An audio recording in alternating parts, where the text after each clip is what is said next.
নমস্কাৰ ছাত্ৰ ছাত্ৰীসকল আজি আমি এটা আলোচনা কৰিম দশম শ্ৰেণীৰ গণিতৰ ত্ৰয়োদশ অধ্যায়ৰ অনুশীলনী 13.4 ইয়াতে মই কুৱেশ্যন নম্বৰ 1 ৰ পৰা কুৱেশ্যন নম্বৰ মই 5 লৈ কুৱেশ্যন নম্বৰ 1 2 3 4 5 গোটেই কিটা অতি সহজ পদ্ধতিত ভালদৰে কৰি দিছো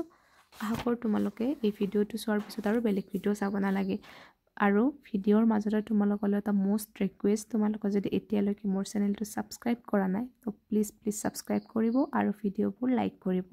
তো গতিকে এতিয়া আমি দেৰি নকৰো আৰু কুৱেশ্যন নম্বৰ 1 আলোচনা কৰো কুৱেশ্যন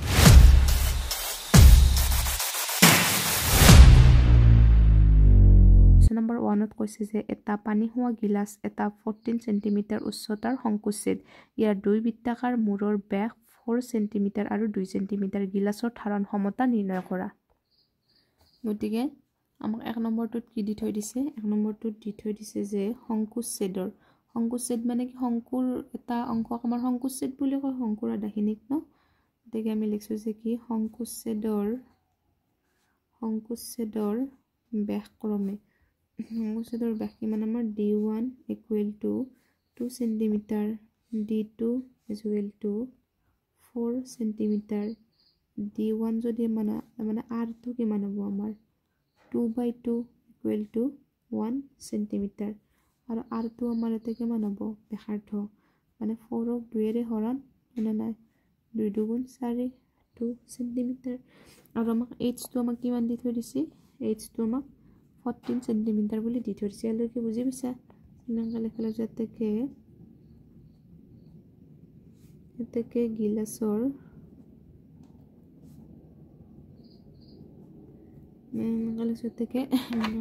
গিলাসৰ ধাৰণ ক্ষমতা সংকুচ্ছেদৰ আয়তন এটাকে গিলাসৰ ধাৰণ ক্ষমতা সংকুচ্ছেদৰ আয়তন সংকুচ্ছেদৰ আয়তনৰ সূত্ৰটো আছিল আমাৰ 1/3 pi h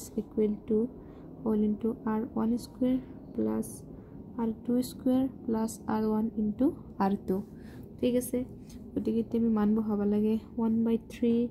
পাৰ মান 7/22 into h ৰ মান 14 whole into r1 ৰ মান 1 square r2 ৰ মান 2 square plus 1 into 2 গতিকে এতিয়া যদি আমি কাটাকাটি কৰো 7 2 গুণ 14 গতিকে এটা আমাৰ থাকিল 22 2 গুণ 44 divided by 44/3 দেখো 1 plus 2 2 গুণ 4 plus 2 গুণ 2 দেখো আমাৰ 44/3 into 7 গতিকে 44 আৰু 7 পূৰণ কৰিলে আমি কিমান পাম 308 divided by 3 সেন্টিমিটাৰ কিউব গতিকে আমাক এতিয়া গিলাসটোৰ ধাৰণ ক্ষমতা ওলাব যাতে গিলাসটোৰ ধাৰণ ক্ষমতা ইমান সেন্টিমিটাৰ কিউব এইটো এনসাৰ বুজি পাইছা তোমালোক গতিকে এবাৰ আমাক 2 নম্বৰটোত কৈছে যে এটা সংকুচ্ছেদৰ হেলনীয় উচ্চতা 4 সেন্টিমিটাৰ আৰু ইয়াৰ বৃত্তাকাৰ মূৰৰ পৰিসীমা পৰিধি হ'ল 18 সেন্টিমিটাৰ আৰু 6 সেন্টিমিটাৰ সংকুচ্ছেদৰ বক্ৰ পৃষ্ঠকালি নিৰ্ণয় কৰা তাৰপিছত আমি এতিয়া লিখিম যে সলিউশন মানে গিভেন দিয়া আছে যে আমাক কিমান দিয়া আছে l = 4 সেন্টিমিটাৰ ঠিক আছে মানে এটা কি থাকা বুলি কৈছিল আমাৰ সংকুচ্ছেদ মানে তো আমাৰ কি সংকুচ্ছেদ Subscribe to my channel গতিকে আমাৰ এই সংকুচ্ছেদটোৰ মানে l টো আমাক 4 সেন্টিমিটাৰ বুলি দিয়া আছে ঠিক আছে মই 4 সেন্টিমিটাৰ বুলি লিখি লৈছো তাৰপিছত যেখানি বৃত্তাকাৰ মূৰ সেই বৃত্তাকাৰ মূৰৰ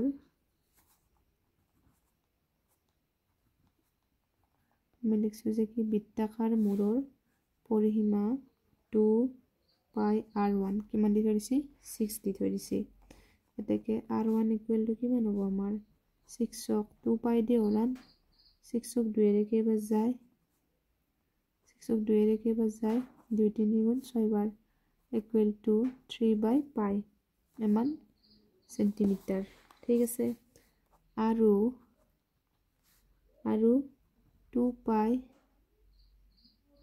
হেতু আমাৰ r1 হল এটো 2 pi r2 = 18 মানে নাই এটা আমাক যেহেতু তাৰে মূৰৰ পৰিসীমা একবাৰ 18 সেন্টিমিটাৰ বুলি কৈছে আৰু একবাৰ কিমান বুলি কৈছিল 6 সেন্টিমিটাৰ গতিকে আমি 6 টো উলাই ললো r1 আৰু r2 টো উলাই লম মানে = 18 বুলি ঠিক আছে তাৰপিছত এতেকে r টোৰ মান কিমান হ'ব 18 ক আমি 2 পাই দি হৰণ কৰিলো 2 পাই দি হৰণ কৰিলে আমাৰ কি পাই যাব 2 9 গুণ 18 ইকুৱেল টু 9/পাই ইমান সেন্টিমিটাৰ গতি r1 আৰু r2 ৰ মান আমি অলৰেডি পাই গেলো এতেকে শংকুৰ এতেকে শংকুৰ বক্ৰপৃষ্ঠকালি ইকুৱেল টু পাই r1 plus r2 whole into l equal to pi তাৰপিছত এটা আছে আমাৰ 3/pi plus আৰু এটাৰ মান পাইছো আমি 9/pi into 4 equal to pi into pi লহাগু pi দি পায়ক 3 এনে কেমন হ'ব আমাৰ 12 হ'ব ঠিক আছে 12/pi into 4 এই ব্ৰেকেটটো উঠাই দিলো বাৰু এই পাই ক্যান্সেল যাব গলে আমাৰ কিমান থাকিল 12 আৰু 4 12 4 গুণ 48 মান সেন্টিমিটাৰ স্কয়াৰ এইটো এনসাৰ বুজি পাইছা তোমালোক এবাৰ আমি কৰিম কোৱেশ্চন নম্বৰ 3 কোৱেশ্চন নম্বৰ 3 ত কৈছে যে তুৰ্কী সকলে পৰিধান কৰা এটা টুপি এটা শংকুচ্ছেদৰ নিচিনা মানে এই চিত্ৰটোৰ কথা কৈছে ইয়াৰ খলামখৰ মানে ব্যাসাৰ্ধ 10 সেন্টিমিটাৰ ওপৰৰ ভূমিৰ ব্যাসাৰ্ধ 4 সেন্টিমিটাৰ আৰু হেলনীয় উচ্চতা 15 সেন্টিমিটাৰ এইটো প্ৰস্তুত কৰিবলৈ ব্যৱহাৰ কৰা পদাৰ্থৰ কালি উলিওৱা ঠিক আছে 3 নম্বৰটোত আমি লিখিম যে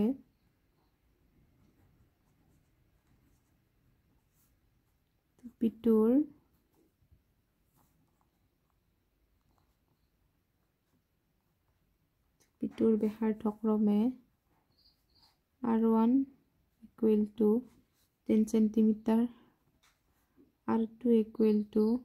4 centimeter আৰু l equal to 15 centimeter এইটো আছে নে এতেকে আমি লিখিব লাগিব যে এতেকে টুপিটোৰ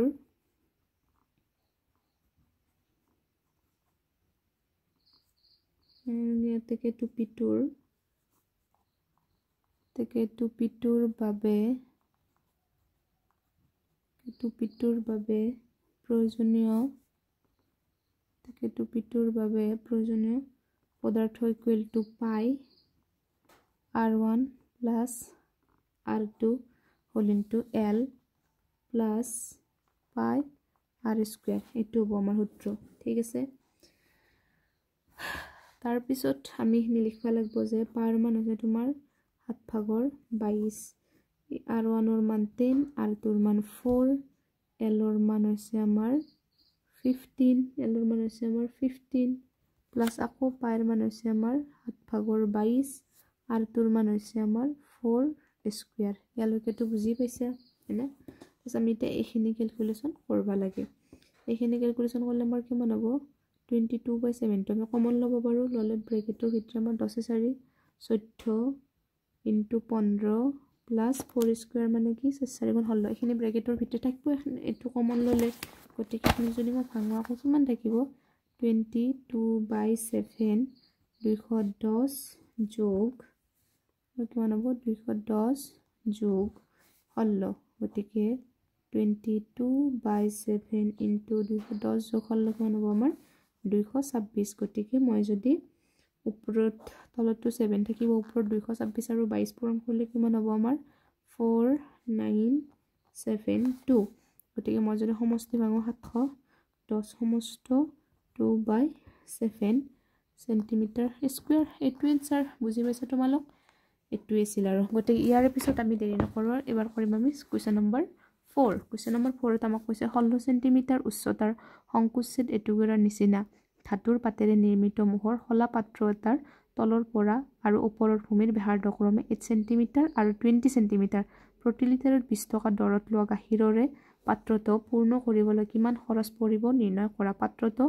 নিৰ্মাণ কৰোতে ব্যৱহাৰ কৰা ধাতুৰ পাতৰ খৰচ উলিওৱা যদি ইয়াৰ দাম প্ৰতি 100 বৰ্গ সেন্টিমিটাৰত 8 টকা হয় গতিকে এইটো আমি কৰিম আমি এবাৰ গতিকে এতিয়া আমি 4 নম্বৰটো সলিউশন কৰিম 4 নম্বৰটো আমাক গিভেন দিয়া আছে যে আমাক কি বুলি দিয়া আছে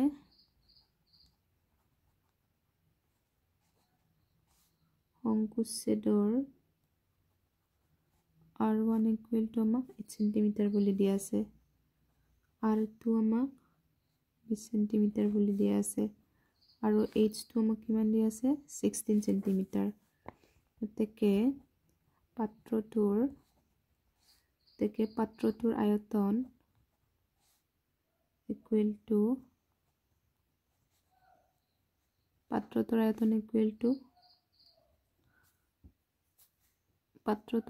equal to সংকোচেদৰ আয়তন এনে নাই 1/3 pi h r1 square plus r2 square plus r1 into r2 এইটো হৈছে আমাৰ সংকোচেদৰ আয়তনৰ সূত্ৰ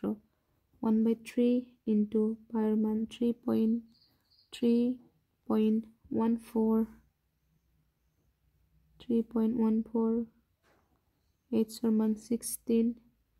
r1 ৰ মান 8 square r2 ৰ মান 20 square r1 ৰ মান 8 into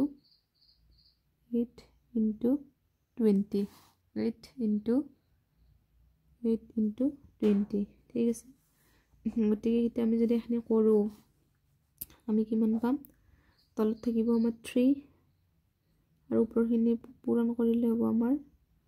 50.24 into আমি উপৰ গোটেইখিনি 3.14 আৰু 16 পূৰণ কৰিলে আমি পাম 50.24 divided by 3 আৰু ব্ৰেকেটৰ ভিতৰত থাকিব আমাৰ 8 গুণ 64 প্লাস 20 গুণ 400 প্লাস 8 into 20 করলে আমার কিমান হ'ব আমাৰ 160 ওকে গতিকে এতিয়া যদি মাখনি পূৰণ কৰোঁ আমাৰ কিমান হ'ব আমাৰ 160 গতিকে এটো হৈছে আমাৰ 50.24 divided by 3 into 624 গতিকে 3 দি কিমান হ'ব 3 গুণ 6 0 3 গুণ 24 2 8 হ'ল গতিকে ওপৰত 208 আৰু 50.24 কৰলে 1044.9.92 সেন্টিমিটাৰ কিউব ঠিক আছে ইকুয়াল টু কিমান হ'ব আমাৰ 10.45 মানে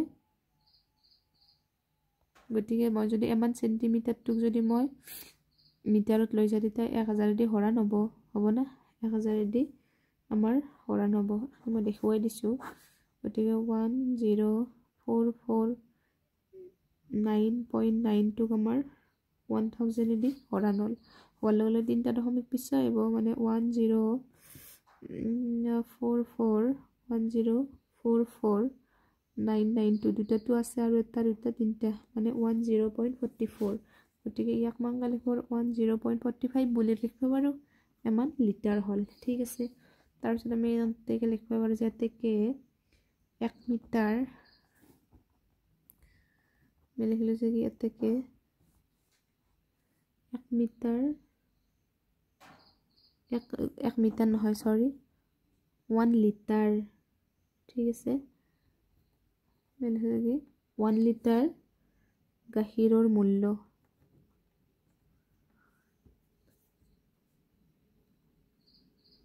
1 লিটাৰ গাখীৰৰ মূল্য কিমান 1 লিটাৰ গাখীৰৰ মূল্য 20 টকা এতেকে 10.45 লিটাৰ গাখীৰৰ মূল্য কিমান হ'ব আমাৰ 20 into 10.45 কিমান হ'ব 20 into 10.45 গতিকে এইখিনি পূৰণ কৰিলে আমি কিমান পাম এই বস্তু মই নেক্সট পেজত লিখিলো এখনি গতিকে এই বস্তু পূৰণ কৰিলে আমি পাম 209.00 এমান টকা ঠিক আছে 209 টকা আমি পাই গেলো এটো হৈছিল আমাৰ গণিতৰ ফাৰ্স্ট পাৰ্ট এবাৰ আমি কৰিম গণিতৰ নেক্সট পাৰ্টটো কৰিম ঠিক আছে গণিত অলপ লং দে গতিকে লং হলো তোমালোকে বুজিবলৈ চেষ্টা কৰিবা ঠিক আছে তাৰ পিছত আমি এবাৰ কি উলিব লাগিব হেলনীয় উচ্চতা ঠিক আছে মানে হেলনীয় উচ্চতা L equal to কিমান হ'ব আমাৰ h square plus r1 minus r2 whole square ঠিক আছে h ৰ মান কিমান আছে আমাৰ 16 square plus 20 minus 8 whole square হল্ল গুণ কিমান আমাৰ হল্ল গুণ 256 যোগ 20 ৰ পৰা 8 গ'লে আমাৰ কিমান হয় আমাৰ 12 হয় 12 12 গুণ 144 গতিকে 256 প্লাস 144 যদি মই যোগ কৰোঁ কিমান পাম মই 400 পাম যেটোৰ মই বৰ্গমূল কিমান পাওঁ মই 20 সেন্টিমিটাৰ পাওঁ তাৰ পিছত আমি লিখিম যে পাত্ৰটোৰ এনেকৈ লিখিম যে কি পাত্ৰটোৰ পৃষ্ঠকালি ঠিক আছে আমি এটা লিখিলো যে কি পাত্ৰটোৰ পৃষ্ঠকালি ইকুৱেল টু সংকোচছেদৰ এনেকৈ লিখছো সংকোচছেদৰ বক্ৰপৃষ্ঠকালি প্লাস সৰু বৃত্তীয় অংকৰ কালি গতিকে সংকোচছেদৰ বক্ৰপৃষ্ঠৰ কালি কিমান আছিল পাই whole into r1 plus r2 whole into l plus সৰু বৃত্তীয় অংকৰ কালি পাই r স্কয়াৰ 2 আমাৰ 1 পাইৰ মান 3.14 r1 ৰ মান 8 r2 ৰ মান 20 l ৰ মান আমি 20 পাইছোনে প্লাস পাইৰ মান 3.14 r2 ৰ মান 8 স্কয়াৰ হ'বনে গতে 3.14 ইনটু 20 আৰু 8 যোগ কৰি 28 হ'ল এখানে যদি মই পূৰণ কৰো পাম 1758.4 প্লাস এখানে গোটেইখিনি পূৰণ আৰু তাৰ লগত যদি 22 পূৰণ কৰো তেতিয়া মই পাম 1758.4 প্লাস আৰু এটা 3.14 ইনটু 8 গুণ 64 এখানে বস্তু পূৰণ কৰিলে পাম 200.96 ঠিক আছে গতে এই দুটা বস্তু প্লাস করলে মই পাম 1959.36 সেন্টিমিটার স্কয়ার আমি লেখা লাগু যাতে কি ধাতুৰ পাতৰ খৰচ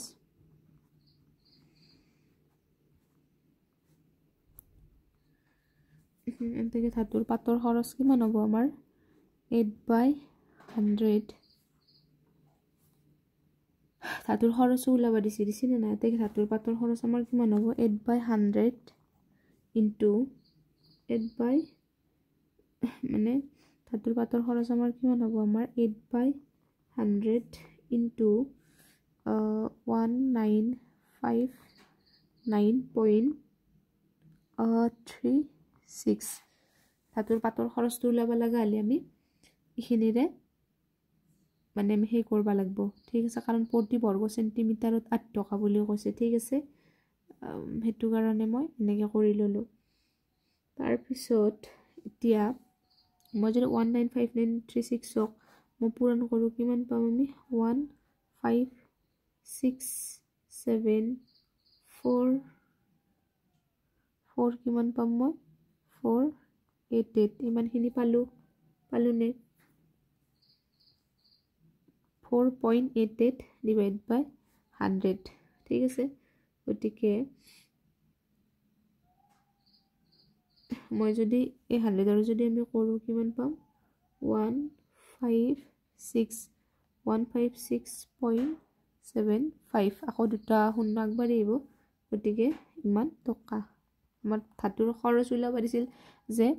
প্ৰশ্নটোত কৈছিল নহয় যে পাত্ৰটো নিৰ্মাণ কৰোতে ব্যৱহাৰ কৰা ধাতুৰ পাতৰ খৰচ উলিওৱা গতিকে ধাতুৰ পাতৰ খৰচ কিমান হ'ব 156.75 টকা এইটো এনসাৰ বুজি পাইছা তোমালোক বস্তুখিনি অলপ লং হৈছে হলেও কিন্তু তোমালোকে গণিতটো ভালদৰে বুজি লবলৈ চেষ্টা কৰিবা ঠিক আছে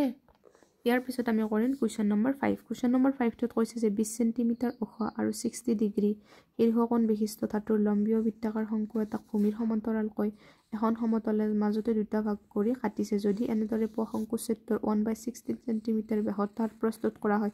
তাৰ ডালৰ দৈৰ্ঘ্য নিৰ্ণয় কৰা এইটো আমি লাষ্ট কোৱেশ্চন একদম জলদি কৰিম ঠিক আছে এটা কাম কৰবি এই গণিতটো না